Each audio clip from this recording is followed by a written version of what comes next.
represent professor and HOD है समिता सिद्धांत, department of Samita सिद्धांत इन BHU वाराणसी।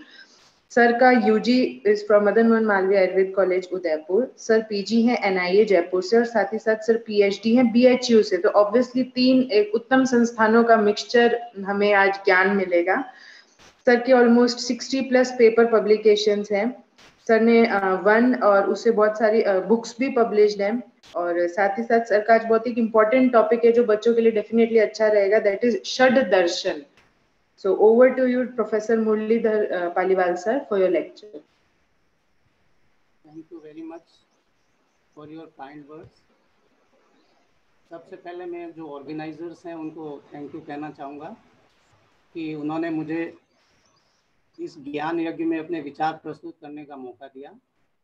साथ ही सारे students, particularly BMS first year के जो स्टूडेंट्स हैं, उनको भी मैं शुभकामना देना चाहूँगा कि आपकी आयुर्वेद में जो रुचि है वो दिन प्रतिदिन बढ़े और आयुर्वेदी जो मौलिक सिद्धांत है उनको जानते हुए उनके अप्लाइड एस्पेक्ट तक जाने की आप कोशिश करें। मैंने मौलिक सिद्धांत या बेसिक प्रिंसिपल्स ऑफ आयुर्वेद की बात क्यों शुरू की?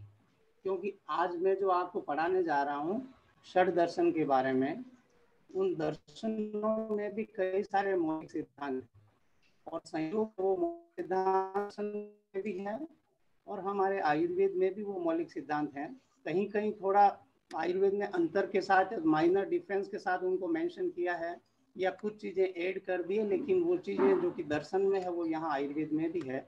इसलिए संभवतः आयुर्वेद के जो विद्वान है उन्होंने आपके सिलेबस में षड दर्शन जो है उनका विवेचन भी यहाँ पर रखा है। मैं सबसे पहले, मेरी आवाज़ आ रही है आप लोगों तक? सर आपकी आवाज़ धीरे आ रही, यही मैं निवेदन करने वाला था। अच्छा ठीक है, मैं थोड़ा आवाज़ बढ़ा लेता हूँ इसकी। जी, आपकी आवाज़ थोड़ा धीरे तेज कर लीजिए प्लीज।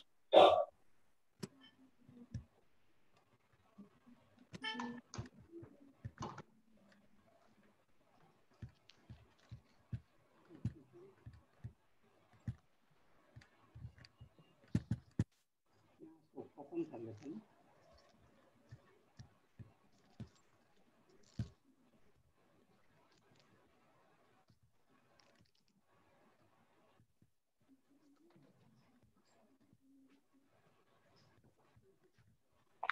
सर हो सके तो लीड वगैरह कान में लगा लीजिए, ईयर लीड सर, उससे ठीक रहेगा, आवाज क्लियर होगी sir.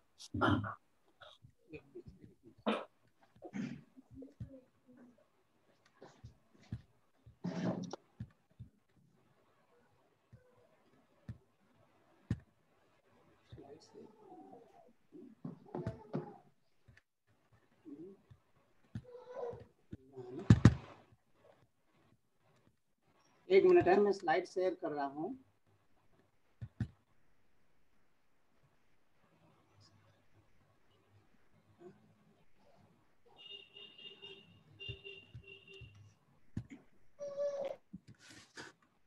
Please wait.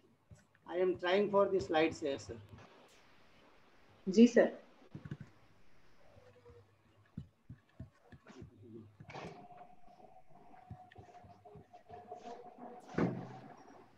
Is it visible to you, slide? It is visible. And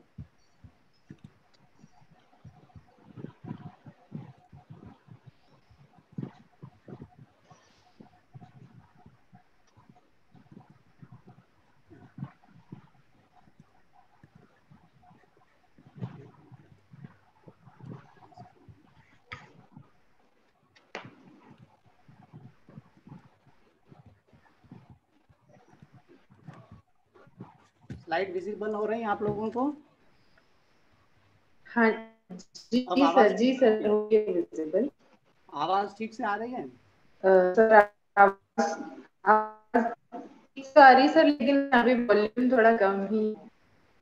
यहाँ थोड़ा वेदर क्लाउडी है इसलिए हो सकता है नेटवर्क की प्रॉब्लम हो। आवाज सुनाई देने लायक आ रही है कि नहीं? जी जी, okay sir, no problem.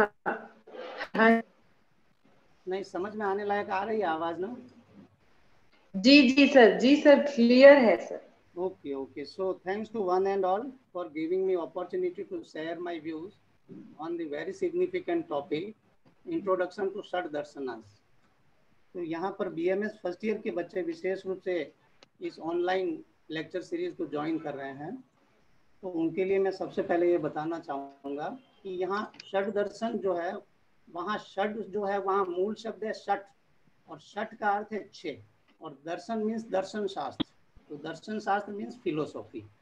Means today we are discussing about the 6 schools of Hindu philosophy. भारतीय दर्शन की जो 6 प्रमुख धाराएं हैं, 6 प्रमुख दर्शन हैं, उनके बारे में आज हम चर्चा करेंगे। अब यहाँ पर बच्चों के मन में ये प्रश्न आना स्वाभाविक है कि सर हम तो आयुर्वेद चिकित्सक बनने जा रहे हैं, हमें तो चिकित्सा से संबंधित जो चिकित्सा विज्ञान है उसको पढ़ना चाहिए, हम दर्शन शास्त्र को क्यों पढ़ें? आयुर्वेद के छात्र के लिए दर्शन की क्या उपयोगिता है? तो सबसे पहले मैं ये क्लियर करके फिर आगे अपना प्रेजेंटेशन आपके सामने रखूंगा। तो आयुर्वेद के विद्यार्थियों को दर्शन शास्त्र इसलिए पढ़ना चाहिए कि आयुर्वेद एक सार्वपारिषद्य शास्त्र है। सार्वपारिषद्य शास्त्र का मतलब क्या होता है कि Ayurveda includes the subject matter of maximum disciplines और so many disciplines like darshan shastra, jyotish, vastu, chikitsa vigyan and many other disciplines Ayurveda includes. That's why when there is the description of darshan or philosophy in Ayurveda, then definitely we should know about the introductory information of the darshanas. Definitely then only we can have the proper understanding of the Ayurveda. तो चूंकि आयुर्वेद में एक से अधिक discipline के विषय मिलते हैं इसलिए, और उसमें दर्शन का भी विषय है, इसलिए हमें दर्शन पढ़ना चाहिए। इतना ही नहीं, हमारे आयुर्वेद के प्रमुख आचार्य चरक, सुश्रुत आदि जो हुए हैं, उनमें से आचार्य सुश्रुत कहते हैं कि एकम शास्त्रम अधियानो न विद्यात शास्त्र निश्चयम तस्मात् बहुश्रुतम शास्त्रम विजानियात चिकित्सक। अर्थात यदि फिजिशियन केवल एक शास्त्र को ही जानता है तो उसको निश्चयात्मक ज्ञान नहीं हो सकता, उसको एक से अधिक शास्त्रों को जानना चाहिए। यानी चिकित्सा विज्ञान और चिकित्सा विज्ञान के लिए सहायक अन्य अन्य जो ज्ञान की विधाएं हैं, अन्य अन्य जो सब्जेक्ट्स हैं जो यहाँ यूजफुल हो सकते हैं, जिनका वर्णन हमारी संहिताओं में, चरक संहिता, सुश्रुत संहिता आदि में हुआ है, उन अन्य तंत्रों का भी अगर आपको ज्ञान है तभी आपको निश्चयात्मक ज्ञान होगा। और बहुश्रुत, जिसने बहुत सारे शास्त्रों को पढ़ रखा है, समझ रखा है, ऐसे व्यक्ति को ही चिकित्सक जानना चाहिए, ऐसा हमारे आचार्य सुश्रुत कहते हैं। जैसा कि मैंने कहा कि आयुर्वेद में सांख्य दर्शन, न्याय दर्शन, योग दर्शन आदि ये जो षड दर्शन है, इनसे संबंधित विषय मिलते हैं, इसलिए हमें दर्शनों को या इन षड दर्शनों को जानना चाहिए। लेकिन यहाँ पर मैं आपको एक बात और विशेष रूप से इम्फेसिस करके कह दूं कि आयुर्वेद ही नहीं, हर ज्ञान की विधा की एक अपनी फिलोसॉफी होती है। अर्थात हर सब्जेक्ट के विद्यार्थी को फिलोसॉफी का नॉलेज होना चाहिए। आप कहेंगे सर ऐसा क्यों कह रहे हैं? कि ऐसा इसलिए कह रहा हूँ कि हर सब्जेक्ट की अपनी एक फिलोसॉफी होती है। जैसे philosophy of science, philosophy of technology, philosophy of health sciences, philosophy of even arts, philosophy of commerce, philosophy of Ayurveda, philosophy of allopath etcetera. Her subject की अपनी एक फिलोसॉफी होती है, और यदि उस फिलोसॉफी को आप नहीं समझते हैं तो उस विषय को समझने में एक कमी रह जाती है। मैं थोड़ी देर बाद बताऊंगा कि हर सब्जेक्ट की अपनी फिलोसॉफी कैसे होती है। और एक बात और है, दर्शन इसलिए भी पढ़ना चाहिए कि दर्शन मानव जीवन की जो मूलभूत समस्याएं हैं ना, उन पर विचार करता है और उनके लिए समाधान प्रस्तुत करता है। तो अभी तक मैंने आपको बताया कि चूंकि आयुर्वेद में दर्शन से संबंधित विषयों का वर्णन है, इसलिए भी हमें षड दर्शन और अन्य दर्शनों के बारे में जानना चाहिए। चूंकि दर्शन मानव जीवन की समस्याओं का समाधान प्रस्तुत करते हैं उस पर चिंतन मनन के द्वारा, इसलिए भी दर्शन पढ़ना चाहिए। और चूंकि हर सब्जेक्ट की भी अपनी एक फिलोसॉफी होती है, इसलिए भी हमें दर्शन पढ़ना चाहिए। तो आपको यहाँ पर इतना सा समझ में आ गया होगा कि दर्शन भले आयुर्वेद चिकित्सक हो या एलोपैथिक चिकित्सक या साइंस, आर्ट, कॉमर्स किसी का भी स्टूडेंट हो, उन सब सब्जेक्ट की अपनी फिलोसॉफी होती है। उसके लिए भी इनको दर्शन को जानना जरूरी है। अगर वो जानते हैं तो वो बेटर वे में उस पर थिंकिंग कर सकते हैं, अपनी बात को प्रेजेंट कर सकते हैं, रिसर्च डिजाइन कर सकते हैं, कई सारी चीजें, तो इसकी उपयोगिता सिद्ध हो गई। तो यहाँ पर विद्वानों का एक जो स्टेटमेंट है वो यहाँ पर लागू होता है कि अनंत शास्त्रम बहुवेदितव्यम, अर्थात इस संसार में बहुत सारे शास्त्र। आवाज आ रही है क्या ठीक से? हेलो, आवाज आ रही है क्या ठीक से? जी सर, बिल्कुल आवाज आ रही है सर। हम ये कह रहे हैं कि क्योंकि दर्शनों की उपयोगिता मैंने थोड़ी सी सिद्ध की आपके सामने, इससे सिद्ध हुआ कि दर्शनों का ज्ञान होना जरूरी है, क्योंकि अनंत शास्त्रम बहुवेदितव्यम। विद्वानों ने कहा शास्त्र बहुत सारे हैं और वेदितव्य यानी जानने योग्य विषय भी बहुत सारा है। लेकिन वर्तमान जनरेशन में समस्या क्या है कि स्वल्पश्च कालो, काल यानी समय हमारे पास कम है। समय कम क्यों है? यदि हम हमारे प्राचीन ग्रंथों को पढ़ें तो ये हमें ज्ञान होता है कि सतयुग में मनुष्यों की जितनी आयु होती थी उतनी आयु सतयुग से त्रेता युग में कम हुई, त्रेता से द्वापर में कम हुई, द्वापर से भी मनुष्यों की आयु कलयुग में कम हुई। तो शास्त्र बहुत है, हमारे पास समय कम है। और बहवश्च विघ्न, और उसमें भी ऊपर से बहुत सारे विघ्न आ जाते हैं।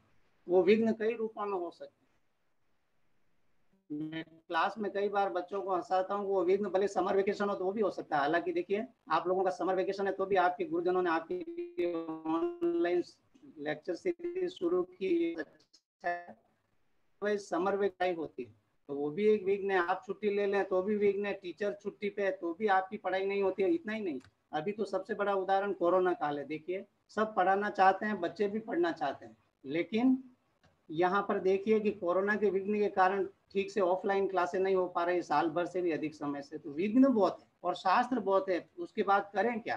तो विद्वान कहते हैं यत् सारभूतम तद उपासितव्यम, कि ऐसी स्थिति में जो सारभूत विषय है उसकी उपासना करनी चाहिए, यानी उनको जानना चाहिए, पढ़ना चाहिए।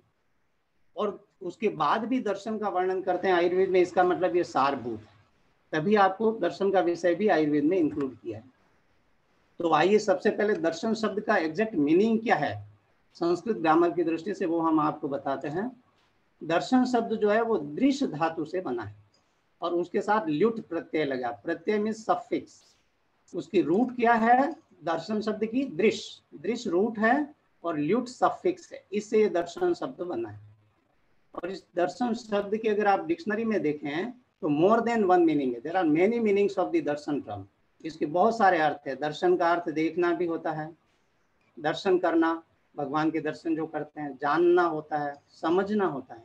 दर्शन का अर्थ एक दृष्टि भी है जिसको आप विजन कहते हैं। नेत्र भी इसका एक अर्थ है। परीक्षा भी है, विवेक, बुद्धि, अवबोध, अवबोध यानी समझ, अंडरस्टैंडिंग, वो भी दर्शन है। दर्पण को भी दर्शन कहते हैं। देखिए देखना है, जिस चीज को आप देख रहे हैं, दर्शन कर रहे हैं, वो दर्शन भी यहाँ पर क्या है? दर्शन है। देखने की क्रिया भी दर्शन है। नेत्र जिससे आप देख रहे हैं वो भी दर्शन है, जिसको समझ रहे हैं वो भी दर्शन है, और जिस दर्पण में आप अपना मुख देख रहे हैं उस दर्पण को भी दर्शन कहते हैं। इतना ही नहीं, शास्त्र में व्याख्यात कोई नियम या सिद्धांत जो है उसको भी दर्शन कहते हैं। यहाँ पर मैं थोड़ा रोकूंगा। देखिए दर्शन जो है वो किसी चीज को समझना, उसकी अंडरस्टैंडिंग डेवलप करना, वो भी अर्थ है। और दर्शन नेत्र के लिए भी आता है, लेकिन यहीं तक सीमित नहीं रहा। शास्त्र में वर्णित कोई नियम या सिद्धांत है ना, वो भी दर्शन है। तो बताइए, थोड़ी देर पहले मैं आपसे कह रहा था कि हर सब्जेक्ट का अपना दर्शन होता है। तो बताइए हर सब्जेक्ट के अपने कोई नियम, अपने सिद्धांत होते हैं कि नहीं होते? उनकी कुछ टर्म्स होती हैं, वो उनका दर्शन है, उस सब्जेक्ट विशेष की फिलोसॉफी। एक सब्जेक्ट की फिलोसॉफी दूसरे सब्जेक्ट पर एज इट इज लागू हो ऐसा नहीं होता। क्यों? कि एक सब्जेक्ट दूसरे सब्जेक्ट से अलग होता है। संस्कृत की फिलोसॉफी अलग है, इंग्लिश की फिलोसॉफी अलग है, आयुर्वेद की फिलोसॉफी अलग है, एलोपैथ की कुछ फिलोसॉफी या कुछ सिद्धांत अलग है। ये बात आप एग्री करेंगे। यहाँ पर आप देख लीजिए, अभी कोरोना के संदर्भ में भी अगर आप देखें तो आयुर्वेद इस व्याधि का या रोग का वर्णन करेगा तो कैसे करेगा? वो दोषों में से कौन से दोष यहाँ कुपित होते हैं, धातुओं में से कौन सी धातुओं में विकृति होती है, ऐसे कहेंगे। दी आयुर्वेद की फिलोसॉफी। मॉडर्न मेडिसिन उसका कैसे वर्णन करेगा कि वो वायरस के कारण है, जैसे कोरोना तो वायरस के कारण है, और कोई बीमारी है तो वो बैक्टीरिया के कारण है कि फंगस के कारण है। अभी ब्लैक फंगस, व्हाइट फंगस ये भी आ गए। तो हर सब्जेक्ट की अपनी आयुर्वेद इसी कोरोना का दोष के आधार पर वर्णन करता है, धातुओं में किसमें विकृति होती है वर्णन करता है, और भी इसको आदिदेविक रोग में मानता है, आगंतुक रोग में मानता है। तो आयुर्वेद के अपने नियम है, सिद्धांत है, वो अपनी फिलोसॉफी। और दर्शन शब्द का अर्थ दर्शन शास्त्र या फिलोसॉफी भी है, जो कि इनिशियली इंट्रोडक्शन में मैंने आपको बताया। जो हमने एटिमोलॉजी देखी उसे क्या आता है, वो इस स्लाइड पे आप देख रहे होंगे।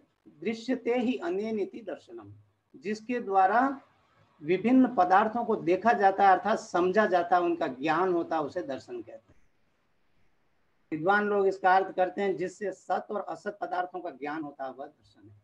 सत किसको कहते हैं? जो एग्जिस्ट करता है, यानी भाव पदार्थ जो एग्जिस्ट करता है उसका। असत यानी जो नॉन एग्जिस्टिंग है, जो एग्जिस्ट नहीं करता, जिसको अभाव कहते हैं। यानी भाव पदार्थ जो एग्जिस्ट करते हैं और अभाव पदार्थ दोनों का ज्ञान जिससे होता है वो दर्शन। और यहाँ पर मैं आपको एक थोड़ी सी बात बताऊं, इस पूरे यूनिवर्स में इन दो तरह के पदार्थ होते हैं, या तो भाव पदार्थ या अभाव पदार्थ, या तो जो एग्जिस्ट करते हैं या जो एग्जिस्ट नहीं करते। इन दो के अलावा तीसरा कोई पदार्थ नहीं होता इस आधार पर।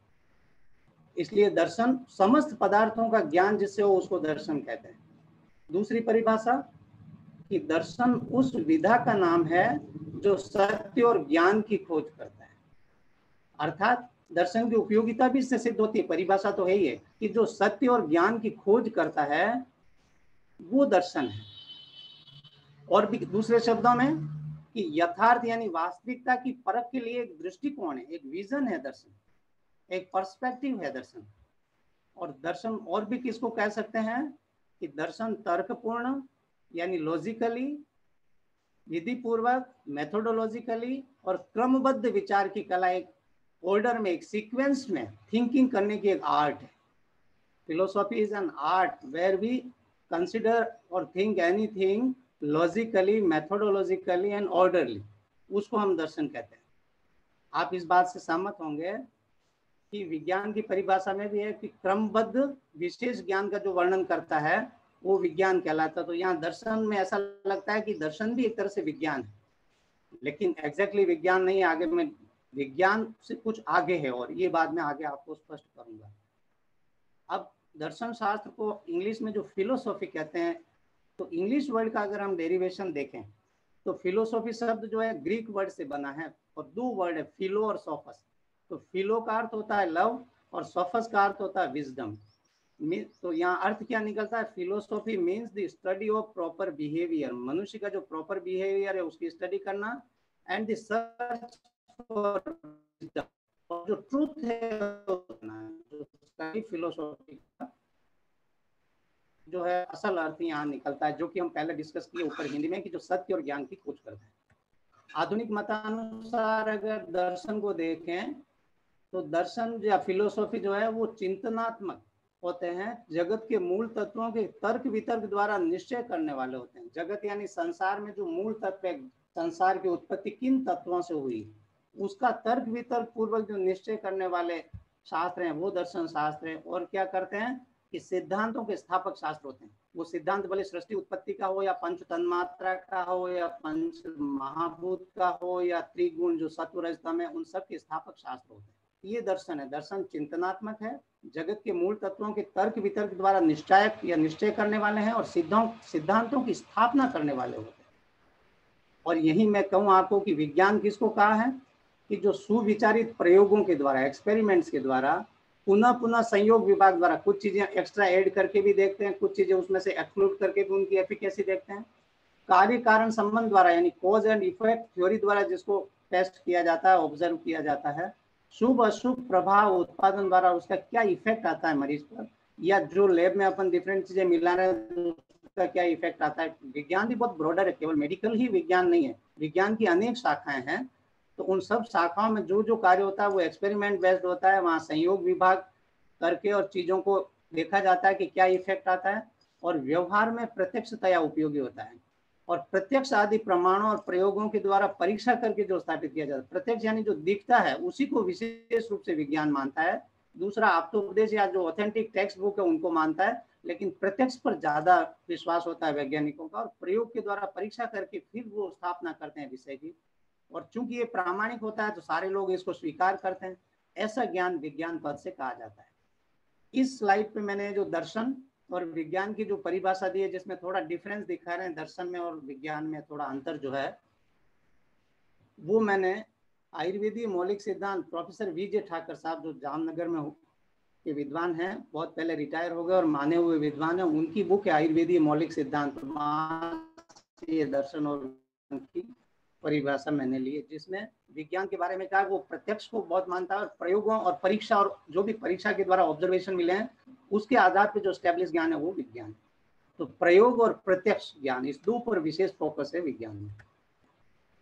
तो अब हमारे मन में प्रश्न आता है कि हमारा आयुर्वेद दर्शन है या विज्ञान है, किसमें इसको इंक्लूड कर सकते हैं। तो ये भी विजय ठाकर साहब ने कहा कि चिकित्सा शास्त्र विज्ञान के गुणों से युक्त होने से विज्ञान कोटि में समाविष्ट होता है। यानी मेडिकल साइंस जो है वो ऊपर जो दो परिभाषाएं दर्शन और विज्ञान की दी, उसके आधार पे विज्ञान वाली जो श्रृंखला है उसमें इंक्लूड होता है, न कि दर्शन की कोटि में, क्योंकि विज्ञान और दर्शन में परस्पर भेद स्पष्ट है पहले की स्लाइड से। प्राचीन और नवीन आयुर्वेदाचार्यों का मत प्रमुखता प्रत्यक्ष और प्रयोग के पक्ष में ही देखा जाता है। यानी पुराने आयुर्वेद के विद्वानों को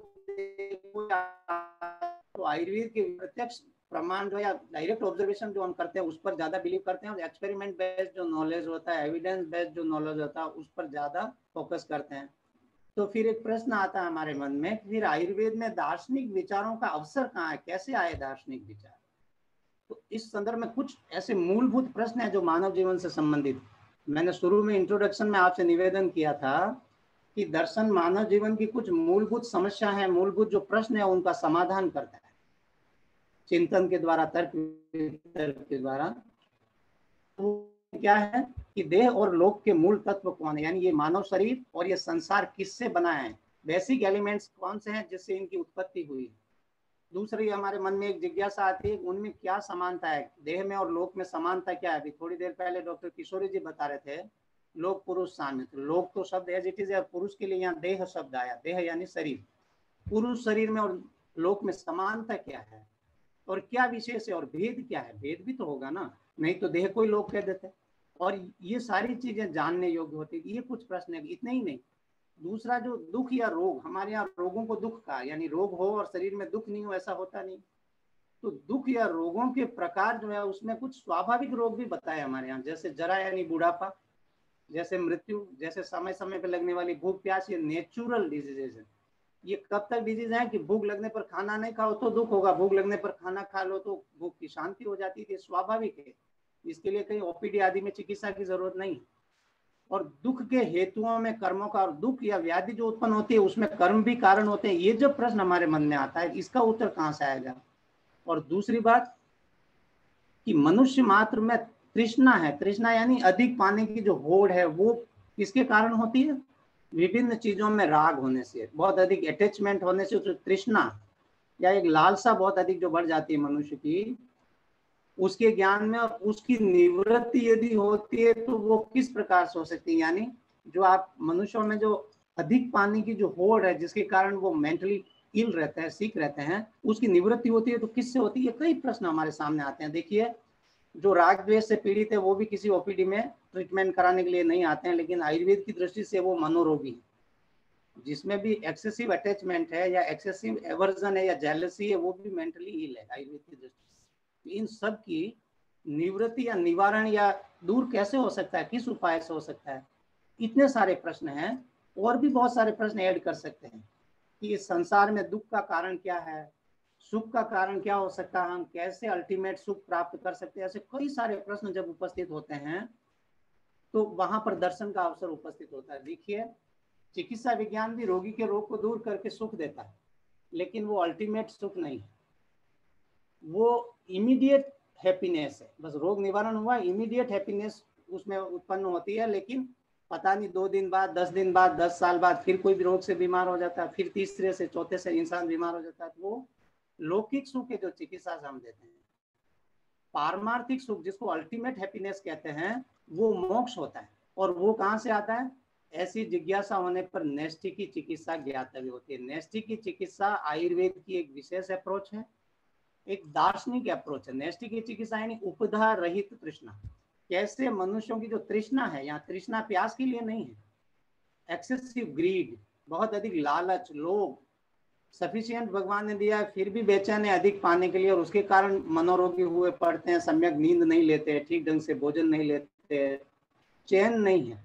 ऐसे रोगियों की चिकित्सा जो है वो नेष्टि की चिकित्सा है कि उपधा को या तृष्णा को कैसे दूर किया जाए, उसके लिए फिर नेष्टि की चिकित्सा वहां पर जानने जरूरी होती है। और यहाँ पर मैं स्पेसिफिकली आपको इम्फेसिस करना चाहूंगा कि दिस नेष्टि की चिकित्सा is the specific approach of Ayurveda. It is not found in allopath and other system of medicine. Indian system of medicine में आप इसको देख सकते हैं।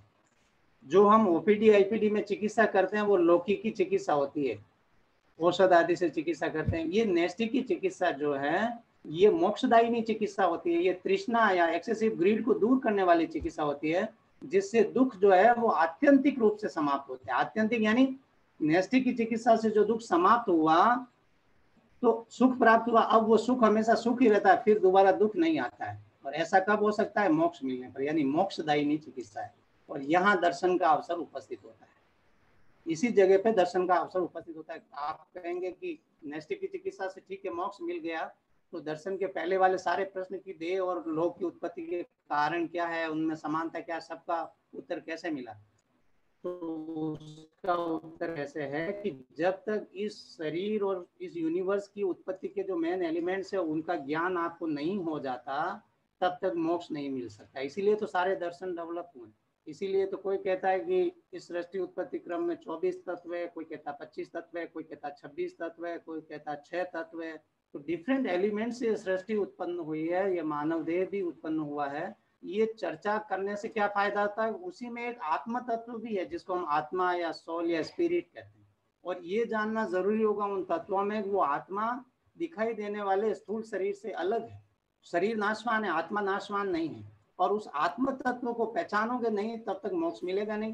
तो उन तत्वों का ज्ञान दर्शन में कराता है, और तत्वों के माध्यम से हम जब आत्म तत्व को समझ जाते हैं, हम हमारे मन और इंद्रियों पर नियंत्रण कर लेते हैं, और सारे अच्छे कार्य जब करते हैं सत्व गुण प्रधान ही कार्य करते हैं, राजसिक और तामसिक कोई काम नहीं करते, केवल सत्व गुण का ही बैलेंस हमारे अकाउंट में होता है। तो ऐसी स्थिति में ही मोक्ष प्राप्त होता है, और यहाँ दर्शन का अवसर उपस्थित होता है। तो यहाँ पर ये कह रहे हैं कि पूर्व और पूर्वतर मनुष्यों द्वारा श्रवण, मनन और निदिध्यासन आदि के द्वारा परम प्रयत्न किया गया है। पहले के जो लोग हैं उन्होंने भी विभिन्न शास्त्रों का श्रवण किया है, मनन किया, और निदिध्यासन यानी निरंतर चिंतन किया, बार बार रिकॉल किया उस विषय को, और उसके परिणाम स्वरूप जो प्राप्त हुआ वो तत्व है। तत्व यानी फैक्ट। और उसका बोध पूर्वाचार्यों द्वारा जिस मार्ग या उपाय से किया जाता है वह दर्शन कहलाता है, वो फिलोसॉफी है। यानी ये फिलोसॉफी भी कोई एक व्यक्ति के मन की सोच नहीं है, बहुत सारे ऋषि मुनियों के द्वारा बहुत सारे शास्त्रों का श्रवण, मनन और निदिध्यासन करके परम प्रयत्न से जो तत्व या फैक्ट प्राप्त हुआ, वो जो फैक्ट है उसका वर्णन दर्शन करते हैं, वो ही दर्शन में है। तो आप इससे भी फिलोसॉफी की जो सिग्निफिकेंस है इसको समझ सकते हैं। और यहाँ फिर एक बात ये आती है कि स्थूल और दृश्य जो कार्य जगत है वो विनश्वर है। स्थूल यानी दिखाई जो देता है, जो मोटा है, जिसका बल्क है, जिसकी स्टैच्यू है, वो स्थूल होता है जो दिखाई देता है। तो स्थूल और दृश्य यानी जो दिखाई देने वाला है, जो सारा संसार है वो विनाशमान है। और जितने भी सूक्ष्म भाव हैं, कारण रूप हैं, अदृश्य हैं, अनिर्देश्य है, और जो कर्मानुमेय है वो अविनाशी, स्थिर और नित्य होते हैं। यहाँ विशेष रूप से ये आत्म तत्व आदि की ओर, परमात्मा तत्व आदि की ओर संकेत कर रहे हैं कि परमात्मा और उसी का अंश आत्मा जो है वो सूक्ष्म है, कारण रूप है, अदृश्य है, कर्मानुमेय में है, अविनाशी है और नित्य है। तो करना क्या चाहिए? दर्शन वाले कहते हैं कि फिर दिखाई देने वाला शरीर तो विनाशी है, तो विनाशी को छोड़कर हमें जो अविनाशी है, आत्म तत्व है, उसका चिंतन करना चाहिए, और उसका जो ज्ञान है वो प्राप्त करने का प्रयत्न करना चाहिए। यही तत्व ज्ञान है और यही तत्व दर्शन है। तो यहाँ तक मैंने दर्शन टर्म को और दर्शन और विज्ञान की परिभाषा जो है उसको थोड़ा आपको स्पष्ट किया कि what exactly the difference is in between the science and philosophy. अब हमारे मन में प्रश्न आता है कि दर्शन क्यों पढ़े? इसकी कुछ चर्चा मैंने इंट्रोडक्शन में की थी, तो थोड़ा जल्दी पढ़ूंगा इसको। 2 वेबसाइट मैंने एक्सेस की थी, वहां से दिया कि चूंकि फिलोसॉफी हमारी लाइफ से संबंधित जनरल प्रॉब्लम जो है उनको सॉल्व करने की स्किल प्रदान करता है, इसलिए पढ़ना चाहिए। कम्युनिकेशन की स्किल बढ़ाता है, फिलोसॉफी पढ़ने से कम्युनिकेशन की स्किल बढ़ती है। अंडरस्टैंडिंग अदर डिसिप्लिन, दूसरी डिसिप्लिन को समझने की शक्ति डेवलप होती है इसको पढ़ने से। और sound method of research and analysis, research कैसे करें उसका मेथड मिलता है, एनालिसिस कैसे करें। अपन एनालिटिकल स्टडी करते हैं थीसिस में, एमडी और पीएचडी लेवल पे, तो वो एनालिटिकल स्टडी कैसे करें इसके लिए गाइडलाइन हमें फिलोसॉफी से मिलती है। Development of critical thinking, same to analysis, ये दूसरी वेबसाइट है। Provides tool for assessing ethical issues, ethical issues कौन कौन से हैं, आचरण से संबंधित जो इश्यू है उनको कैसे एसेस करें, उसके लिए एक मार्ग हमें दर्शन प्रदान करते हैं। अंडरस्टैंडिंग ऑफ अदर पर्सपेक्टिव, दूसरों की जो पर्सपेक्टिव है, दृष्टिकोण है, उसको कैसे समझें। और कोई इंफॉर्मेशन है तो उसका इवेल्युएशन कैसे करें, राइटिंग स्किल भी डेवलप होती है दर्शन को जानने से। यहाँ मैं थोड़ा फास्ट इसलिए पढ़ा कि दर्शन क्यों पढ़े इसको मैंने आपको इंट्रोडक्शन में कह दिया था। अब दर्शन के प्रकार कितने हैं, कितने प्रकार के दर्शन हमें देखने को मिलते हैं, तो मुख्य रूप से अगर हम देखें तो भारतीय दर्शन और पाश्चात्य दर्शन, इंडियन फिलोसॉफी और वेस्टर्न फिलोसॉफी, ये दो कैटेगरी होती है।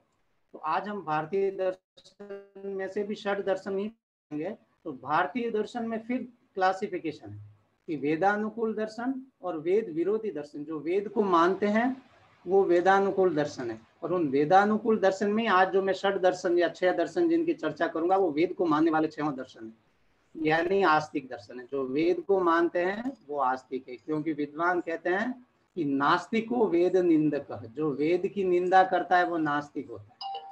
तो वेद की निंदा या नहीं मानने वाले कौन से हैं? वेद विरोधी, चार्वाक दर्शन, जैन दर्शन, बौद्ध दर्शन। इनकी चर्चा आज हम नहीं करेंगे। तो दर्शन को हमने भारतीय दर्शन या पाश्चात्य दर्शन के रूप में देख सकते हैं। भारतीय में भी वेदानुकूल दर्शन भी है, वेद विरोधी दर्शन भी भारत में डेवलप हुए। तो इस आधार पे हम भारतीय दर्शन को आस्तिक दर्शन और नास्तिक दर्शन भी कह सकते हैं। और उनमें से आज हम जो 6 आस्तिक दर्शन हैं, जो वेद को मानते हैं, परलोक को मानते हैं, कर्म और कर्मफल को मानते हैं, 6 दर्शन। वो 6 दर्शन कौन से आपकी स्लाइड पे दिख रहे होंगे? स्लाइड दिख रही है आप लोगों को? जी सर। आवाज ठीक से आ रही है ना? हाँ जी सर। ओके। तो वो 6 दर्शन जिनकी आज मुझे चर्चा करनी वो आपको स्लाइड पे दिख रहे होंगे। सबसे पहले मैंने नाम लिखा है सांख्य दर्शन। उसके प्रवर्तक ऋषि कौन है, यानी इसके फाउंडर या इसको डेवलप करने वाले कौन है? सबसे पहले महर्षि कपिल। योग दर्शन के प्रवर्तक या इसको बढ़ाने वाले या इसके मूल रूप से सूत्र रूप में रचना करने वाले महर्षि पतंजलि हैं। न्याय दर्शन इसके प्रणेता या प्रवर्तक ऋषि कौन है? महर्षि गौतम। वैशेषिक दर्शन महर्षि कणाद का है। मीमांसा दर्शन महर्षि जैमिनी द्वारा रचित। और वेदांत दर्शन बादरायण व्यास। व्यास मुनि भी कहते हैं, बादरायण भी कहते हैं। तो इनमें से एक एक का परिचय आपको हम देते हैं। सांख्य दर्शन। सांख्य दर्शन नाम सुनते ही आपको थोड़ा सा यूं लगता होगा संख्या से कुछ रिलेशन होना चाहिए। तो डेफिनेटली संख्या से संबंधित ये दर्शन है, इसलिए भी इसका सांख्य दर्शन है। तो आपके मन में होगा संख्या से संबंधित कैसे? कि चूंकि ये इस यूनिवर्स या इस सृष्टि है उसकी उत्पत्ति में कितने तत्व कारणभूत होते हैं, उन तत्वों की संख्या उपस्थित करता है। इस सृष्टि उत्पत्ति क्रम में 25 तत्व भाग लेते हैं, वहां पर 25 तत्वों का योगदान होता है, तब सृष्टि की उत्पत्ति होती है। तो 25 संख्या है ना, तो संख्या से संबंधित होने से इसको सांख्य दर्शन कहते हैं, ऐसा भी विद्वानों का मत है। लेकिन देखिए व्याकरण सम्मत अर्थ थोड़ा हम देख लें, सांख्य शब्द बना कैसे। तो इसमें सम उपसर्ग, उपसर्ग कहते हैं प्रीफिक्स को। मेन जो रूट है उससे पहले कुछ वर्ड्स आते हैं वो उपसर्ग कहलाते हैं। तो सम उपसर्ग है इसमें, और ख्या धातु है, और वो ख्या धातु प्रकथन के अर्थ में आती है। प्रकथन यानी किसी चीज का वर्णन करना। लेकिन यहाँ पर प्रकथन क्यों आया? कथन कहने से भी वर्णन हो जाता। प्रकथन यानी विशेष रूप से कथन करना, अर्थात विवेक ज्ञान अर्थ में सांख्य शब्द प्रयोग हुआ। तो विवेक ज्ञान किसका? सृष्टि के मूल जो तत्व है उनका विवेक, उनका ज्ञान हो जाए। तो सांख्य दर्शन ये मानता है कि प्रकृति और पुरुष ये दो तत्वों को विशेष मानता है 25 में से। द्वैतवाद इनका सिद्धांत भी है कि प्रकृति और पुरुष का ज्ञान अगर हो जाए व्यक्ति को तो मोक्ष हो जाता है। ये इसलिए इन्होंने यहाँ निरुक्ति से भी ये कह रहे हैं कि विवेक ज्ञान का क्या मतलब हुआ कि अगर आप जगत के जो मूल तत्व है जिनसे सृष्टि उत्पत्ति हुई है उनका विवेक आपको उत्पन्न हो जाए तो मोक्ष हो जाता है।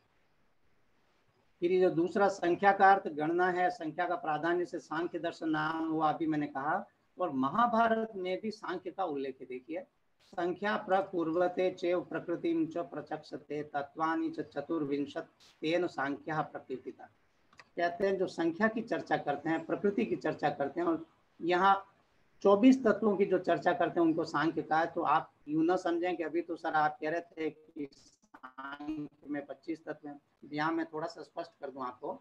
सुश्रुत ने सांख्य का जो सृष्टि उत्पत्ति क्रम है उसको एज इट इज मेंशन किया शारीर स्थान में 25 तत्व का है, लेकिन चरक सृष्टि उत्पत्ति क्रम जहाँ बताते हैं वहाँ 24 तत्व, और महाभारत में भी 24 तत्व। इसका मतलब ये हुआ कि प्राचीन काल में सांख्य जो समुदाय है उसके डिफरेंट ग्रुप्स थे। सांख्य जो होते थे स्कॉलर्स, उनके डिफरेंट ग्रुप्स थे। इसीलिए कोई 25 तत्व भी माने सृष्टि उत्पत्ति में, कोई 24 भी माने। और आपको एक इंटरेस्टिंग बात और बताऊं कि चरक में 24 तत्व भी माने हैं शारीर स्थान में, और सूत्र स्थान 25 में एक जगह 6 तत्व भी माने, लेकिन वहां कहा है कि आद्य सांख्य, प्राचीन जो सांख्य थे, आदि यानी शुरू के जो सांख्य के विद्वान थे, वो 6 तत्व भी मानते थे, पंच महाभूत और आत्मा, इनसे मनुष्य या सृष्टि की उत्पत्ति होती है। तो 6 तत्व भी चरक में है, 24 तत्व भी, और वही 24 तत्व महाभारत में भी है। तो मैंने आपको क्या इंफॉर्मेशन दी कि सांख्य दर्शन के जो विद्वान है उनके डिफरेंट ग्रुप्स रहे हैं, बहुत सारे संप्रदाय रहे हैं, बहुत सारी ट्रेडिशंस रही हैं, इसीलिए कोई 6 तत्व, कोई 24 तत्व, और सांख्य 25 तत्व मानता है, सुश्रुत ने भी 25 तत्व कहे हैं। ये सारी चीजें, सांख्य शब्द जो है इस पर एक विवेचन, चरक संहिता के जो कमेंटेटर है चक्रपाणी जी, वो कहते हैं कि संख्या जो है वो सम्यक ज्ञान को कहते हैं, प्रॉपर नॉलेज जो है वो संख्या कहलाती है, और उसका जो व्यवहार करते हैं, सम्यक ज्ञान का जो व्यवहार करते हैं वो सांख्य। सांख्य कौन कहलाएंगे? जो सम्यक ज्ञान का व्यवहार करे, सम्यक ज्ञान लोगों को दे। इसकी दर्शन ग्रेविटी शो होती है कि ये केवल संख्या से संबंधित नहीं है, सृष्टि से संबंधित जो मूलभूत तत्व और अन्य जो विषय है उनका सम्यक ज्ञान प्रदान जो करते हैं वो भी सांख्य है, और उसका वर्णन जिस दर्शन में है वो सांख्य दर्शन है। विद्वान लोग कहते हैं कि सांख्य दर्शन भारतीय आस्तिक दर्शनों में प्राचीनतम दर्शन है, भारतीय आस्तिक दर्शनों में प्राचीनतम, ऐसा इन्होंने कहा। देखिए अभी अभी हमने कहा कि महाभारत में भी सांख्य का उल्लेख है। यहाँ पर मैं थोड़ा सा, जब हिस्ट्री की बात आई है तो कह दूं कि ये जो हमारे जितने भी दर्शन है, भारतीय दर्शन विशेष रूप से, इनकी अगर रूट, इनका मूल स्रोत, इनका सोर्स मैन अगर आप ढूंढना चाहो तो वैदिक वांग्मय में भी मिलता है। और वैदिक वांग्मय में विशेष रूप से उपनिषद जो है, उपनिषदों में दर्शन का विशेष विवेचन किया, इसलिए विद्वान लोग उपनिषदों को भी सारे दर्शनों, विशेष रूप से भारतीय जो दर्शन है, आस्तिक दर्शन, इनका सोर्स मानते हैं। यह दर्शन महर्षि कपिल द्वारा प्रणीत है, ये हमने पहले कहा, जिन्हें प्रथम दार्शनिक की उपाधि दी जाती है। महर्षि कपिल जो सांख्य के रचयिता हैं, इनको प्रथम दार्शनिक भी कहा जाता है, और इनका काल ईसा से 600 वर्ष पूर्व है। 600 BC मीन्स ईसा, ईस्वी सन से भी 600 साल लगभग पहले।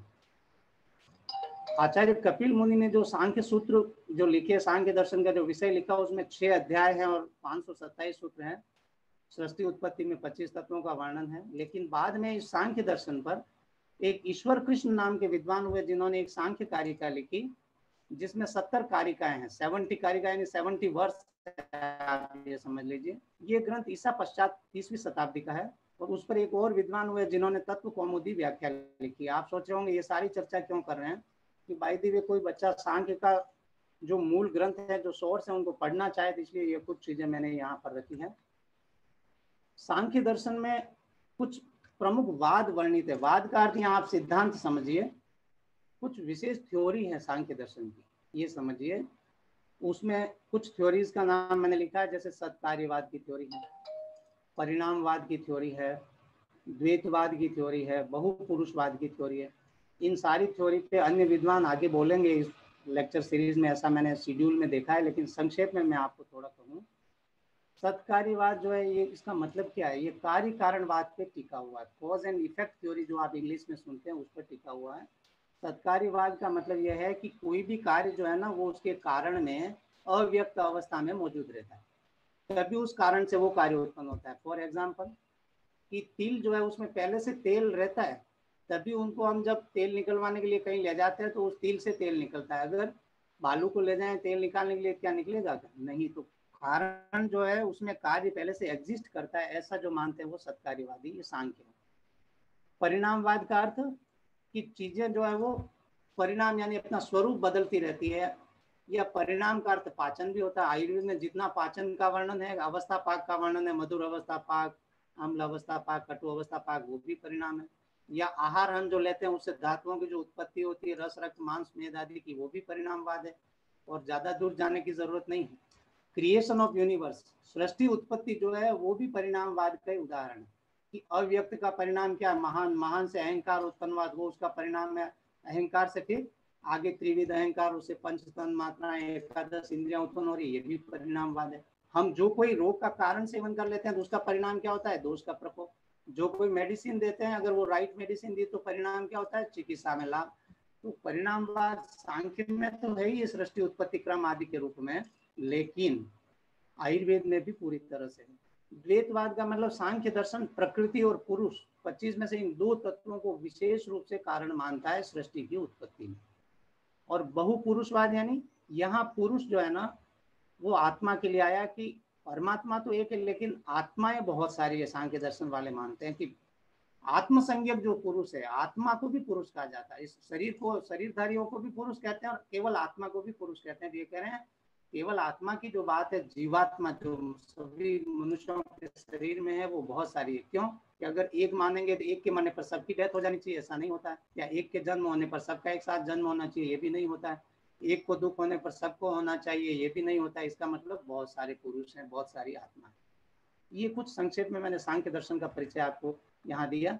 जो सत्कार्यवाद है उसको कैसे प्रूव कर सकते हैं, इसके लिए कुछ तर्क ये यहाँ पर देते हैं कि इन्होंने एक श्लोक दिया। ये फर्स्ट ईयर के बच्चों के लिए थोड़ा हो सकता है कठिन हो, मैं सीधा इसका हिंदी अर्थ ही कहता हूँ कि जो चीज एग्जिस्ट नहीं करती उससे कोई काम नहीं हो सकता, जैसे बालू से तेल नहीं बन सकता। दूसरी बात, सत्कार्यवाद होता है, इसको इससे भी मानना चाहिए जैसे किसी को दही बनाना है तो वो दूध लेगा उसको जमाने के लिए, दही निर्माण के लिए कोई तेल नहीं लेगा। और तेल निर्माण करना है तो तिल को लेगा, यानी जो चीज से जो काम हो सकता है उसी को लेते हैं। इसका मतलब कारण में कार्य एग्जिस्ट करता है। दूसरी बात कि सत्कार्यवाद इससे भी सिद्ध होता है कि जिस चीज से जो संभव है वही होता है, सारी चीजें उत्पन्न नहीं होती। जैसे तिल से तिल तेल ही मिल सकता है, उससे अन्य चीजें उत्पन्न नहीं होती। और चौथी बात हम देखते हैं कि जैसे मिट्टी का घड़ा बनाना है तो अगर मिट्टी है, दंड है, चक्र है और कुंभकार जो घड़ा बनाता है वो है, तो उससे घट निर्माण, यानी ये साधन होने पर संभव है घट का निर्माण। और चौथी बात, पांचवी बात यहाँ पर कह रहे हैं कि हर चीज का कोई कारण होता है और उस कारण से स्पेसिफिक कार्य उत्पन्न होता है। जैसे कि आम के बीज से ही आम की उत्पत्ति होती है। अगर आपको जौ चाहिए तो जौ बोना पड़ेगा, अगर आपको गेहूं चाहिए तो गेहूं बोना पड़ेगा, आदि आदि। ये सब सत्कार्यवाद के फेवर में तर्क। आयुर्वेद में भी सांख्य दर्शन संबंधी विषय हैं बहुत सारे।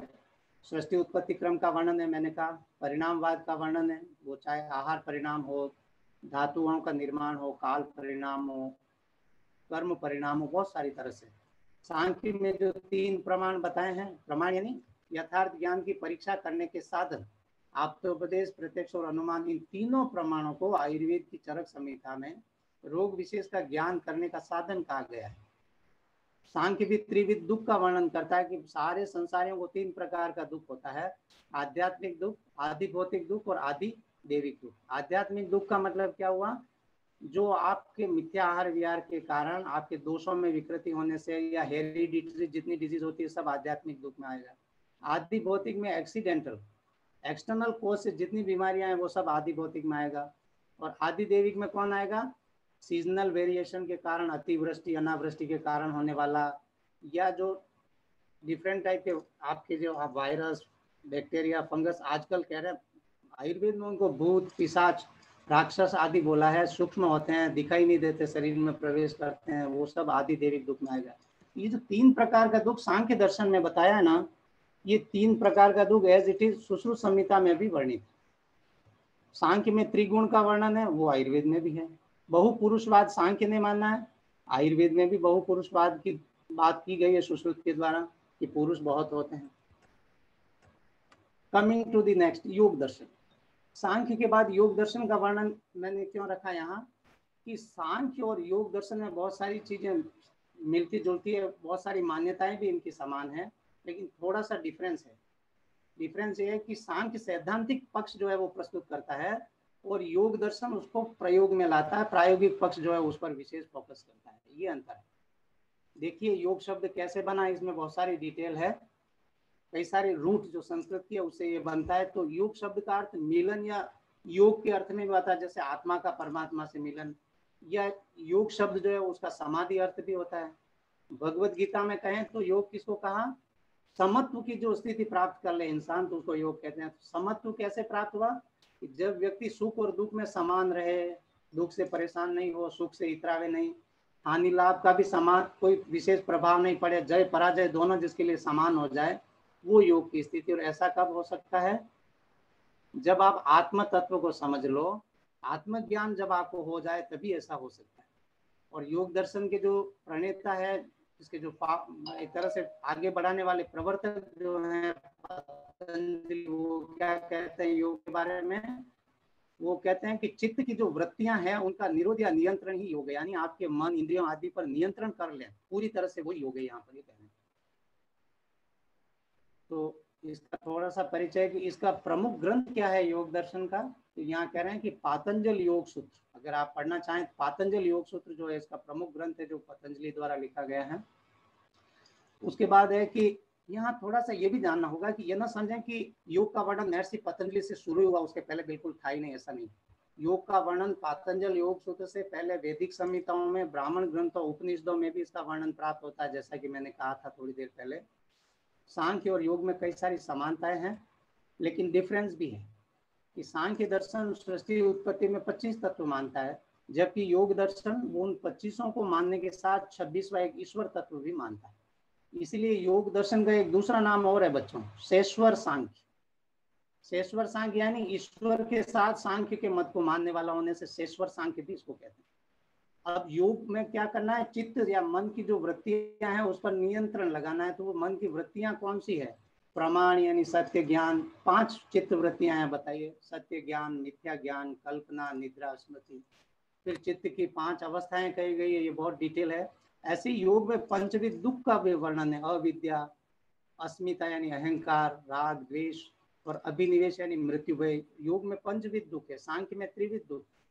और सबसे बड़ी बात मैं आपको बताऊं कि योग जो है वो सर्वोत्तम मोक्ष प्राप्ति का उपाय है।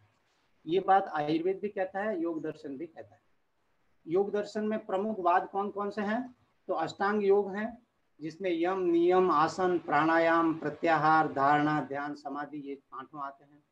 ईश्वरवाद, ईश्वर को मानता है इसलिए ईश्वरवाद उसका है, उसको मैं थोड़ा सा कहूंगा। और कर्तव्यतावाद यानी जो अष्टांग योग है यम से लगा करके समाधि तक, इन सब की पालना करनी चाहिए, ये बात आपको कर्तव्यतावाद कहता है। योग को थोड़ा जल्दी से मैं आपको समराइज करूं तो मैं यूं कहूंगा कि यम और नियम जो है ये दोनों आचरण से संबंधित है। जितने अच्छे आचरण है वो सारे यम और नियम में आए हैं। 5 अच्छे आचरण यम में बताए हैं और 5 नियम जो है उसके अंतर्गत बताए हैं कि शरीर और मन से पवित्र रहना, संतोष रखना, तपस्या करनी, स्वाध्याय करना, ईश्वर प्रणिधान यानी जो कुछ भी है ईश्वर के समर्पित करके चलें।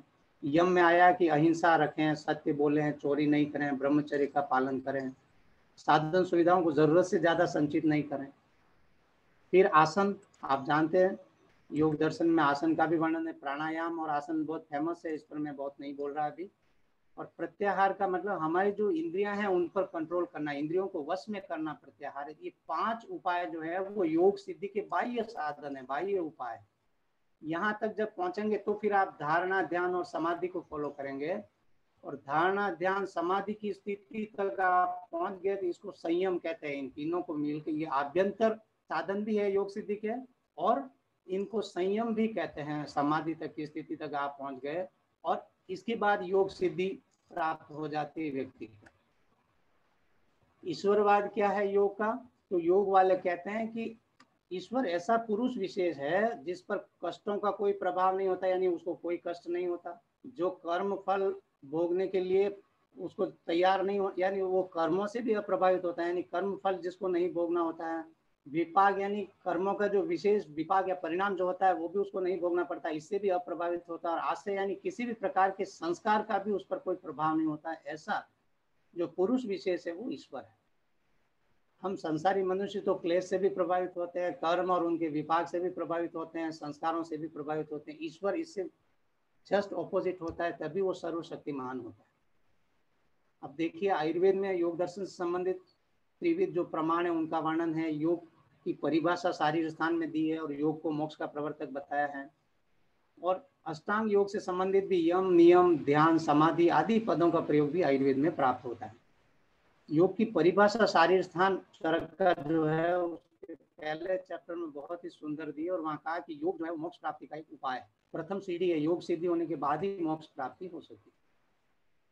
फिर न्याय दर्शन का प्रसंग उपस्थित होता है।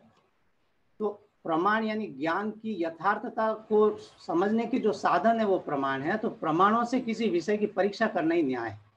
इस न्याय दर्शन के कई नाम हैं, देखिए आन्वीक्षिकी विद्या भी कहते हैं, न्याय विद्या, न्याय शास्त्र, इसको तर्क विद्या भी कहते हैं, वाद विद्या भी कहते हैं।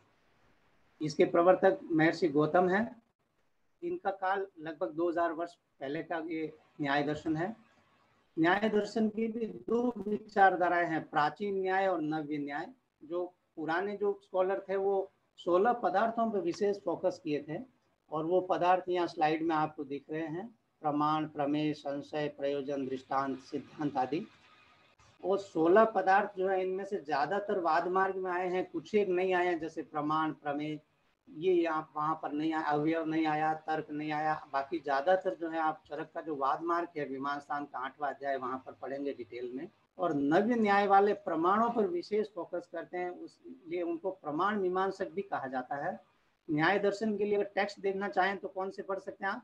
वात्स्यायन कृत न्याय भाष्य, वाचस्पति मिश्र कृत न्याय वार्तिक तात्पर्य टीका आदि इसके प्रमुख भाष्य हैं जिनको आप देख सकते हैं। वात्स्यायन आदि विद्वानों के नाम है। न्याय दर्शन में भी कुछ वाद है, यानी थ्योरीज है उसकी, परतः प्रामाण्यवाद, जो कुछ भी ज्ञान है उसकी और प्रमाणों से परीक्षा की जानी चाहिए, ऐसा न्याय वालों का मानना है। जबकि मीमांसा दर्शन वाले कहते हैं कि ज्ञान जिस कारण सामग्री से उत्पन्न होता है उसी से उसकी वास्तविकता सिद्ध हो जाती है, और प्रमाणों से परीक्षा की जरूरत नहीं। जबकि न्याय वाले क्या कहते हैं, कोई भी ज्ञान है उसकी भी और प्रमाणों से परीक्षा होनी चाहिए। ये विज्ञानवाद के अधिक करीब है। न्याय और वैशेषिक दर्शन दोनों परमाणु को मानते हैं ना, तो जो साइंटिफिक थीम है वो यहाँ न्याय और वैशेषिक दर्शन में परमाणु के रूप में मिलती है, दोनों परमाणु को मानते हैं। और साइंस की बेसिक मोर देन एविडेंस मांगता है, ये चीजें न्याय दर्शन में देखने को मिलती है। जैसे सांख्य की एक थ्योरी है सत्कार्यवाद, न्याय वाले एकदम उससे उल्टे असत्कार्यवाद मानते, इसी को आरंभवाद भी कहते हैं। असत्कार्यवाद का मतलब ये यूं कहते हैं कि कार्य कारण में पहले से मौजूद नहीं रहता। अगर पहले से मौजूद रहता है तो फिर मिट्टी से घड़ा बनाने की जरूरत क्या है? मिट्टी में पानी भर के ले आओ, ला सकते हो क्या? नहीं ला सकते। कहते हैं नहीं, हम ये नहीं मानते कि कार्य कारण में पहले से एग्जिस्ट करता है, ये इनका असत्कार्यवाद है।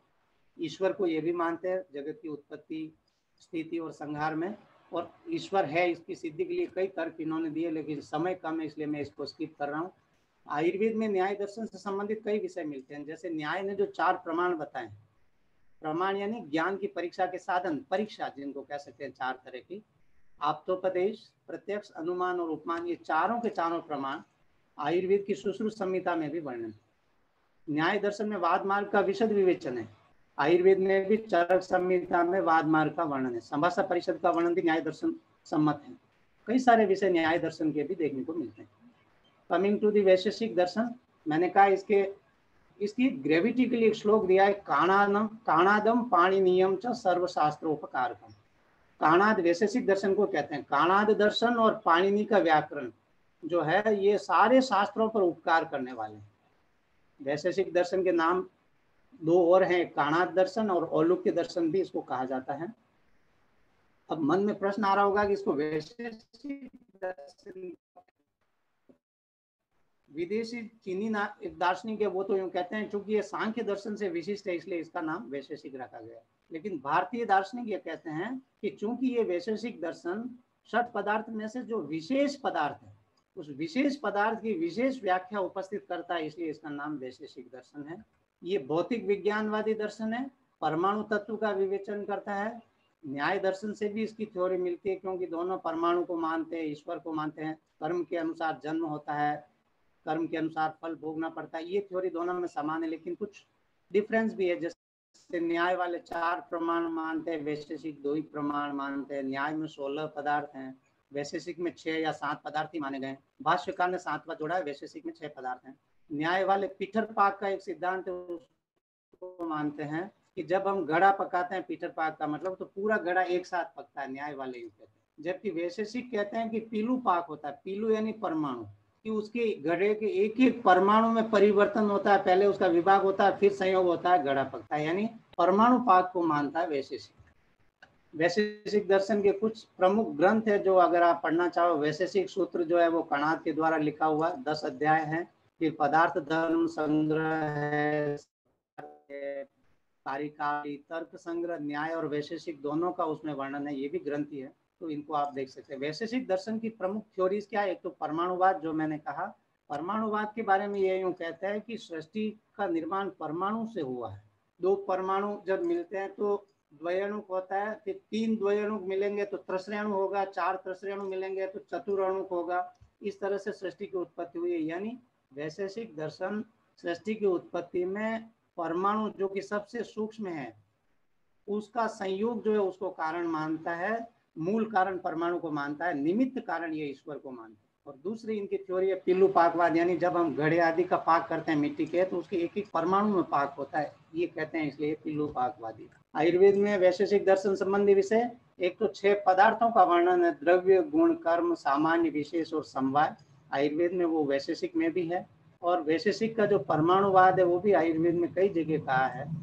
अभी भी डॉक्टर किशोरी जी आपको स्रोतस पढ़ा रहे थे, उसमें भी आया है कि अगर परमाणु या अणु भेद से देखें तो स्रोतस असंख्य है, परमाणु भेद से असंख्य, स्थूल रूप से 13 स्रोतस, लेकिन अगर माइन्यूटली देखें, सेल वाइज देखें तो असंख्य है स्रोतस। ऐसे शरीरावयव भी परमाणु भेद से असंख्य, शरीरावयव सेल ही है। फिर आया मीमांसा दर्शन। मीमांसा दर्शन जो है, मीमांसा और वेदांत दोनों वैदिक दर्शन है, और मीमांसा जो है वो कर्मकांड पर विशेष रूप से आधारित है। मीमांसा का अर्थ है यहाँ जिज्ञासा। तो जिज्ञासा किसकी? इस दर्शन में धर्म की जिज्ञासा उपस्थित की गई। इसका पहला सूत्र है कि हम धर्म के बारे में जानना चाहते हैं। मीमांसा दर्शन को पूर्व मीमांसा के नाम से भी कहा जाता है, और वेदांत दर्शन को उत्तर मीमांसा दर्शन कहते हैं। मीमांसा के प्रवर्तक ऋषि जैमिनी है, जिनका काल ईसा पहले 200 से 300 वर्ष है। इसमें 16 अध्याय है, जिनमें 12 अध्याय का ही अध्ययन अध्यापन होता है। अंतिम जो 4 अध्याय है वो अपेंडिक्स है, एक तरह से परिशिष्ट है। मीमांसा क्यों कहा? पक्ष और प्रतिपक्ष को लेकर वेद वाक्यों के निर्णीत अर्थ के विचार का नाम ही मीमांसा, यानी वेद वाक्य जो है उनकी जो निर्णीत अर्थ है उसका विचार उपस्थित करता है, उस पर मीमांसा डिस्कशन करता है, इसलिए मीमांसा है।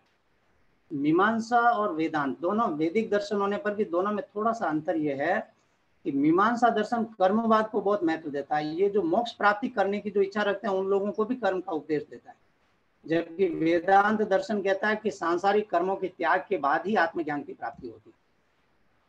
और मीमांसा दर्शन कहता है कि जो वेदों में मंत्र है वही सब कुछ है, मंत्र ही देवता है, ये वेद को प्रामाणिक मानते हैं। मीमांसा दर्शन के ग्रंथ देखने हो तो मीमांसा सूत्र और सबर स्वामी कृत भाष्य, कुमारिल भट्ट का श्लोक वार्तिक, माधवाचार्य का जैमिनीय न्यायमाला विस्तार ग्रंथ आदि आप देख सकते हैं। मीमांसा दर्शन में एक तो कर्मवाद है, कर्म यानी जो हम काम करते हैं, जो डे टू डे लाइफ में जो हमारी एक्टिविटीज हैं वो त्रिविध यानी 3 टाइप की यहाँ बताइए कि स्वर्ग की कामना के लिए भी हो सकता है, सुख की कामना के लिए हो सकता है, मोक्ष की, वो सब काम में कर्म में आएगा। प्रतिषिद्ध कर्म यानी जो मना है वो कर्म नहीं करना, उनकी विवेचना करता है। और नित्य नैमित्तिक कर्म, नित्य कर्म जैसे संध्या वंदन आदि नित्य कर्म है, व्यायाम आदि भी हो सकता है। यहाँ कर्मकांड है इसलिए व्यायाम का उदाहरण नहीं आया, नित्य कर्म में संध्या वंदन आदि, और नैमित्तिक में जैसे श्राद्ध कर्म आदि, इनका वर्णन करता है। तो कर्मवाद इसकी प्रमुख थ्योरी है मीमांसा दर्शन की, क्योंकि हम सही कर्म करके ही सही परिणाम पा सकते हैं। और दूसरी थ्योरी है स्वतः प्रामाण्यवाद की, ये यूं कहते हैं कि ज्ञान की प्रामाणिकता और किसी उपाय से सिद्ध करने की जरूरत नहीं है, ज्ञान स्वतः सिद्ध है। जिस सामग्री से ज्ञान उत्पन्न होता है उसी से उसकी प्रामाणिकता भी सिद्ध होती है, जबकि न्यायिक इसके जस्ट ऑपोजिट मानते हैं कि नहीं, ज्ञान की भी परीक्षा होनी चाहिए कि वो सही है कि नहीं। आयुर्वेद में मीमांसा संबंधी वर्णन कि मीमांसा में जो कर्मवाद है वो आयुर्वेद में देखने को मिलता है। कर्मकांड संबंधी विषय भी आयुर्वेद में है, जैसे यज्ञ, हवन, जप, संध्योपासना, विभिन्न संस्कार आदि। और वेदों को प्रामाणिक आयुर्वेद भी मानता है मीमांसा दर्शन की तरह। छठा दर्शन है वेदांत दर्शन। वेदानाम अंत वेदांत, जो वेदों का अंत है उसको वेदांत कहते हैं। इसके आधार पर वेदांत का एक अर्थ उपनिषद भी विद्वान कर लेते हैं। क्यों? कि जो वैदिक लिटरेचर है उसका अंत उपनिषद से होता है। सबसे पहले वैदिक संहिताएं हैं, उसके बाद ब्राह्मण ग्रंथ है वेदों पर, और फिर उपनिषद है। तो वेदों के अंत है, और दूसरा इनको उपनिषदों को वेदा का अंत इसलिए भी कहा जाता है कि वेद पढ़ लो, ब्राह्मण पढ़ लो, जब तक आप उपनिषद और नहीं पढ़ लेते तब तक आपके ज्ञान की पूर्णता नहीं होती, तो अंत में इसको पढ़ना जरूरी है। तो और दूसरे शब्दों में कहें तो उपनिषद हमारे वेदांत दर्शन जो लिखे महर्षि बादरायण, उनके लिए सोर्स थे विशेष रूप से। और ये महर्षि बादरायण पराशर के पुत्र थे। महर्षि बादरायण ने जो वेदांत दर्शन लिखा वो ब्रह्म सूत्र के नाम से, क्योंकि इसका जो प्रथम सूत्र है वेदांत दर्शन का वो क्या है? अथा तो ब्रह्म जिज्ञासा। इसके बाद हम ब्रह्म की जिज्ञासा जो है यानी ब्रह्म पर विचार विशेष रूप से इन्होंने किया है। और ब्रह्म यहाँ परम पिता परमेश्वर जो है उसको समझना चाहिए। इनका प्रसिद्ध एक कथन है वेदांत दर्शन का, ये जरूर याद रखिएगा, ब्रह्म सत्यम जगत मिथ्या, कि ब्रह्म यानी जो परम तत्व है वही सत्य है, ये जगत मिथ्या है। जीवो ब्रह्म है, ये जीव जितने दिखाई दे रहे हैं संसार में वो भी ब्रह्म का ही रूप है, वो ब्रह्म ही है, न अपर, ब्रह्म के अलावा नहीं है वो। अर्थात सारा संसार जो है, जगत जो है वो ब्रह्म का विवर्त है। यानी आप जो समझ रहे हैं लोग यदि आपका विवर्तवाद है, वास्तविक चीज को नहीं देख रहे हैं, आपको कहना है चाहिए सब ब्रह्म है। यानी आप जो जीव को अलग समझ रहे हैं, वहां क्या कर रहे हैं, तत्व में अतत्व का जो आपको भान हो रहा है वही विवर्त कहलाता है। ये ठीक नहीं है, मिथ्या ज्ञान है विवर्त। तो वस्तुतः सही ज्ञान यह है कि ब्रह्म है सर्वत्र, ब्रह्म ही एक तत्व है जिसको ये मानता है। इस दर्शन में 6 प्रमाण माने गए, जिसमें आगम का सर्वाधिक महत्व। आगम यानी आप्तोपदेश को ये सबसे अधिक मानता है वेदांत दर्शन। और इसके 2 प्रमुख वाद हैं, एक अद्वैतवाद, यानी ये एक ही तत्व को मानता है ब्रह्म, इसके अलावा दूसरा कोई तत्व नहीं है, इसलिए इनको अद्वैतवाद मानते हैं। एक तत्व को मानने से अद्वैतवादी हैं। और दूसरा विवर्तवाद का वर्णन तो इसलिए आया इसके संदर्भ में कि वो यूं कह देते हैं कि लोग ब्रह्म से जीव को जब अलग समझते हैं तो ये उनकी रॉन्ग अंडरस्टैंडिंग है, उसी को विवर्तवाद इन्होंने कह दिया। वेदांत दर्शन के डिफरेंट ट्रेडिशन से, उसको मैं आप स्लाइड भेजूंगा, उसमें आप देख लीजिएगा। आयुर्वेद में वेदांत संबंधी विषय कौन से हैं कि आत्मा का जहां कहीं वर्णन हुआ है, या तत्व ज्ञान का जहां वर्णन हुआ है, या ब्रह्मभूत आत्मा का वर्णन जो है वो वेदांत दर्शन से सीधा मिलता हुआ है, चरक शारीर में है। ब्रह्मभूत आत्मा का प्रसंग है वहां पर, तत्व ज्ञान या तत्व ज्ञान बल की बात है वहां पर। और एक धातु पुरुष जो बताया, चेतना धातु होती है, एक अस्मृता पुरुष संज्ञा, केवल आत्मा तत्व जो है उसको भी पुरुष संज्ञा कहा गया। ये सब वेदांत से संबंधित ही है। और भी जहाँ कहीं भी ब्रह्म और आत्मा दोनों को समान, या आत्मा को परमात्मा का अंश जहाँ कहीं भी कहा गया है, वहां पर आप ये मान लीजिए कि वो वेदांत का विषय। अब विमर्श में आते हैं, 2 मिनट और लेंगे कि दर्शन और विज्ञान में समानता है या भेद। सबसे पहले प्रश्न ये है। तो दर्शन और विज्ञान में कुछ समानताएं भी है, लेकिन भेद भी अवश्य है। ये मेरी ओपिनियन है कि कैसे समानताएं क्या है कि ज्ञान की ये दोनों विधाएं सत्य की खोज करने में संलग्न है। दोनों की दोनों विधाएं सत्य की, विज्ञान भी सत्य की खोज करता है, दर्शन भी सत्य की खोज करता है। लेकिन डिफरेंस भी है कि दर्शन आध्यात्मिक चिंतन परक होते हैं, आध्यात्म का विषय जो है उसका चिंतन विशेष करते हैं, जबकि विज्ञान आदि भौतिक बाह्य जगत में दिखाई देने वाले जो डिफरेंट पदार्थ है, डिफरेंट घटनाएं हैं, डिफरेंट रोग है, उन पर विशेष फोकस करता है विज्ञान। दर्शन ग्रंथ जो है प्रत्यक्ष के अलावा भी अन्य प्रमाणों को भी स्वीकार करता है, जबकि विज्ञान विशेष रूप से प्रत्यक्ष पर अधिक विश्वास करता है। और एक विशेष अंतर, और दर्शन का मूल उद्देश्य पारमार्थिक सुख प्रदान करना है, मोक्ष की प्राप्ति कराना है, जबकि विज्ञान का लक्ष्य लौकिक सुख प्राप्त कराने तक ही सीमित है। विज्ञान मोक्ष की बात नहीं करता है। और आस्तिक दर्शन जो हम आज पढ़े हैं वो प्राय कर्म फल, परलोक, ईश्वर इनको मानते हैं, जबकि विज्ञान इनका विवेचन नहीं करता। ईश्वर का, कर्म फल का, परलोक, इसको विज्ञान नहीं बताता है। दर्शन का लक्ष्य आत्मज्ञान कराना होता है, जबकि विज्ञान का लक्ष्य लौकिक ज्ञान मात्र होता है, यानी लौकिक संसार में जो दिखती चीजें उनका ज्ञान कराना, उसमें क्या फिनोमिनन। दूसरा प्रश्न, क्या सारे दर्शन पढ़ने चाहिए? तो मेरा ओपिनियन है हाँ, पढ़ने चाहिए। क्यों? कि हर दर्शन में कोई नोट आपको मिलेगी। और विद्वान लोग कहते हैं जब तक डिफरेंट थ्योरी नहीं सुन लेते तो तत्वबोध नहीं हो सकता। फैक्ट का ज्ञान तभी होगा जब आपको सार्वदेशीय ज्ञान। और तीसरा प्रश्न कि आयुर्वेद में किन दार्शनिक विचारों का प्राधान्य, किसकी डोमिनेंस है, कौन से दर्शनों की? तो चूंकि आयुर्वेद सार्वपारिषद्य शास्त्र है, तो 6 आस्तिक दर्शन जो आज अपन ने पढ़े उनके वर्णन तो है ही, लेकिन यत्र तत्र बौद्ध दर्शन, जैन दर्शन आदि के भी कुछ सिद्धांत प्राप्त होते हैं। लेकिन यहाँ एक बात विशेष रूप से गौर करने लायक है कि नास्तिक दर्शनों के विचारों को आयुर्वेद में उपस्थित करके, यानी ग्रंथ में जगह देकर उनकी निंदा की गई है। आयुर्वेद जो है नास्तिकों की निंदा करता है। हाँ, ये बात जरूर है कि भारतीय दर्शनों से संबंधित वर्णन यत्र तत्र आस्तिक दर्शनों का तो अधिक है ही, लेकिन नास्तिक का भी थोड़ा बहुत वर्णन मिलता है। लेकिन नास्तिक जो विचारधारा उसकी आयुर्वेद निंदा करता है, क्रिटिसाइज करता है। कमिंग टू द कंक्लूजन, सारा पढ़ने से क्या समझ में आया कि दर्शन लौकिक अर्थ में प्रयुक्त देखने की क्रिया मात्र न होकर आत्मदर्शन हेतु उपयोगी शास्त्र है। दर्शन शास्त्र क्या है? आत्मदर्शन कराने वाला शास्त्र है। दूसरा, हमने ये समझा कि हर सब्जेक्ट का अपना एक स्वतंत्र दर्शन होता है। इसी से सिद्ध हुआ कि आप ये ना समझें कि आयुर्वेद ने ये सब चीजें उन दर्शनों से ली होगी। आयुर्वेद का अपना स्वतंत्र दर्शन है, एज इट इज नहीं लिए, माइनर डिफरेंस के साथ भी लिए, लेकिन समय नहीं है कि उसको मैं डिस्कस करूं। Ayurveda has its own philosophy. और तीसरी बात कि भारतीय दर्शन 2 प्रकार के हैं, आस्तिक और नास्तिक। आस्तिक में इस व्याख्यान में जो 6 दर्शन हमने चर्चा किए उनका समावेश होता है, जबकि नास्तिक में चारवाक, जैन, बौद्ध आदि हैं। आयुर्वेद में चिकित्सा हेतु उपयोगी दार्शनिक विचारों का समावेश, जो यह स्पष्ट करता है कि उपयोगी विषयों को विभिन्न विधाओं से ग्रहण किया जाना चाहिए। डिफरेंट जगह से भी अगर उपयोगी विषय मिले तो लेना चाहिए, क्योंकि हमारे आचार्य चरक कहते हैं कि कृत्स्नो ही लोको बुद्धिमताम आचार्य शत्रुश्च अबुद्धिमताम, कि ये संपूर्ण संसार ही बुद्धिमान लोगों के लिए गुरु के समान होता है, और जो अबुद्धिमान है उनको शत्रु दिखाई देता। मीन्स यूजफुल थिंग और useful knowledge should be graced from each and every corner of the world and from each and every discipline. Finally सारे दर्शनों में मेन जो विचार है वो ये है कि हु एम आई, अपने आप को पहचानने की, आत्मबोध, आत्मज्ञान के लिए सारे दर्शन हैं। इसलिए मैंने ये स्लाइड डाली है। Thank you very much.